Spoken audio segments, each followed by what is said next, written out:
Nous savons que le but, depuis des millénaires, de l'union de l'homme et de la femme est de construire une famille. Et quand la famille grandit, quand les enfants viennent, il est normal que les parents passent aux enfants toute la connaissance qu'ils ont. Par exemple, on apprend à l'enfant à marcher. En lui tenant la main, on apprend à manger, à s'occuper de lui-même. Les parents apprennent aux enfants à faire leur lit. Ils leur apprennent à lire. Ils s'occupent d'eux et passent de manière souvent informelle toutes les connaissances qu'ils ont. Ils apprennent à l'enfant à sourire, à rire, à s'exprimer. Ils lui apprennent la valeur de l'obéissance. Et quoi qu'on en dise, ces valeurs sont toujours courantes. Et il est important de passer aux enfants également votre foi. Quand l'enfant naît dans une famille chrétienne, il ne suffit pas à l'enfant de voir ses parents prier, individuellement ou ensemble. Il ne suffit pas que l'enfant soit amené à l'église ou au temple. Il est important que l'enfant sache que Dieu n'est pas quelque part là-haut, quelqu'un qu'on ne connaît pas, dont on parle à l'église ou au temple, mais avec lequel on n'a pas vraiment de relation. La relation avec Dieu, elle s'apprend au contact des parents dans la famille. J'ai grandi dans une famille où les parents nous amenaient à l'église, mais je n'ai aucun souvenir d'entendre parler de Dieu à la maison. Je n'ai jamais vu mes parents prier. Je n'ai jamais participé à une prière collective à la maison. Par contre, quand mon mari et moi avons commencé la vie de couple, marié, mon mari a institué une prière commune à la maison le matin et le soir. Nous avions à ce moment-là un certain nombre d'enfants vivant avec nous qui étaient des enfants confiés, qui ne nous appartenaient pas. Mais nous avons eu bien sûr aussi les nôtres. Un, puis un autre. Nous avons eu 5 enfants.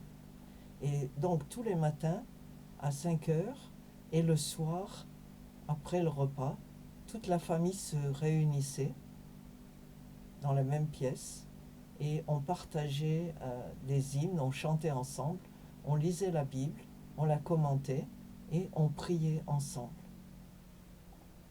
Si vous ne présentez pas à votre enfant la réalité de Dieu chez vous, ils quitteront la maison et ils risquent de quitter Dieu en même temps. Il est important que les enfants sachent que Dieu est là au cours des conversations, au cours de la vie de tous les jours. Quand on fait une revue de la journée et qu'on dit « Ah, aujourd'hui, Dieu m'a vraiment aidé, on manquait d'eau et on remercie Dieu pour la pluie qui est arrivée ce soir, on a pu ramasser l'eau ensemble. » Les enfants doivent vous entendre remercier Dieu pour la nourriture, au repas, pour les bénédictions de la journée, pour le salut qu'il vous a donné. Dans des petites choses quelquefois. Comment Dieu vous a permis de rencontrer quelqu'un. Il nous est arrivé à la maison de n'avoir presque rien à manger. Et puis quelqu'un a frappé à la porte avec un panier de nourriture. D'autres fois, quelqu'un a offert d'emmener nos enfants à des activités pour les jeunes. Tout ça doit faire partie de votre quotidien. Et ce n'est pas quelque chose que j'ai inventé personnellement. Nous savons que dans le calendrier juif, le samedi, le Shabbat, est la solennité la plus importante. Chaque semaine, le vendredi soir, la famille se réunit et partage un repas particulier, un repas de fête. Mais c'est aussi l'occasion pour les parents de réunir les enfants avec eux et de leur rappeler deux des plus importants événements de l'histoire biblique, la création du monde et surtout la sortie d'Égypte, où il leur rappelle que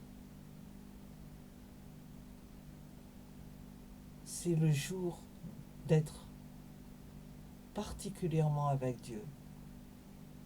Selon le Deutéronome, observe le jour du Shabbat pour le sanctifier, comme l'Éternel ton Dieu te l'a ordonné. Tu travailleras 6 jours et tu feras tout ton ouvrage, mais le 7e jour est le jour de cessation de l'Éternel ton Dieu. Tu ne feras aucun ouvrage, ni toi, ni ton fils, ni ta fille, ni aucun des gens de ta maison. Tu te souviendras que tu as été esclave au pays d'Égypte, et que l'Éternel ton Dieu t'en a fait sortir à main forte et bras étendus. C'est pourquoi l'Éternel ton Dieu t'a ordonné d'observer ce jour. Donc ce qu'on rappelle aux enfants, c'est que Dieu est présent dans leur vie.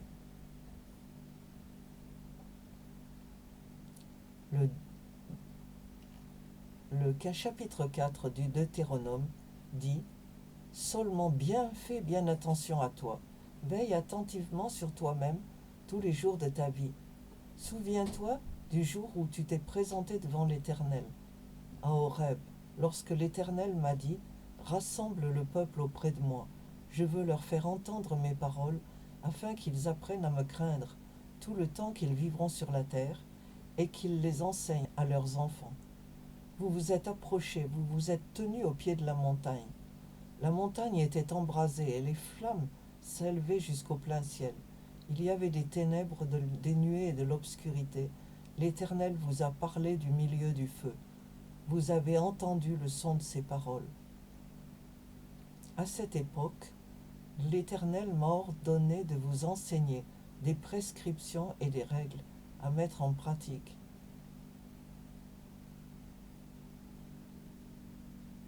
Et il dit aussi, Dieu, lorsque tu auras des enfants et des petits-enfants, et que vous vivrez depuis longtemps dans ce pays,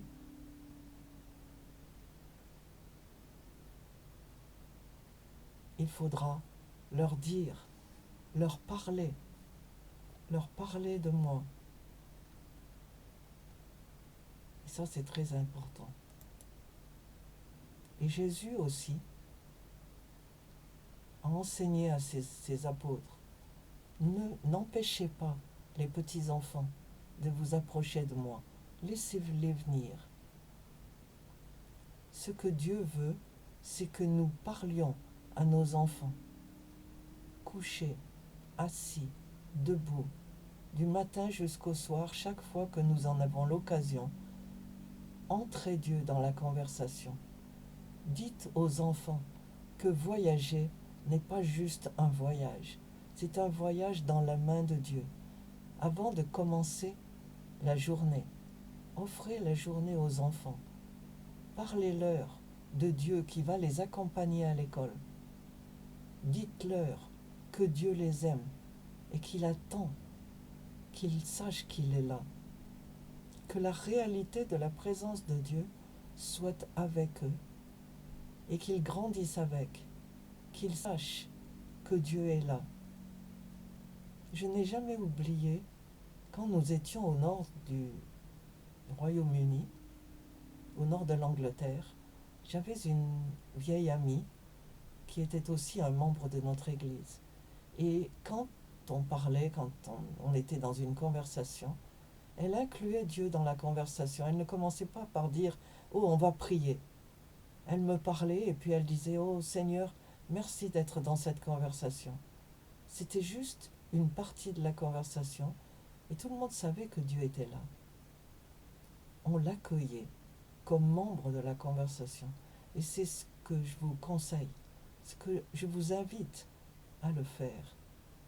Quand vous grandissez avec Dieu, comme moi j'ai grandi avec ma grand-mère et mon grand-père, et très tôt ma grand-mère m'a introduit à Jésus.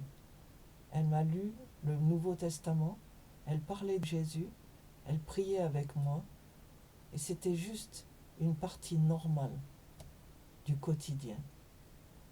Et c'est la clé de la joie du mariage et de la famille.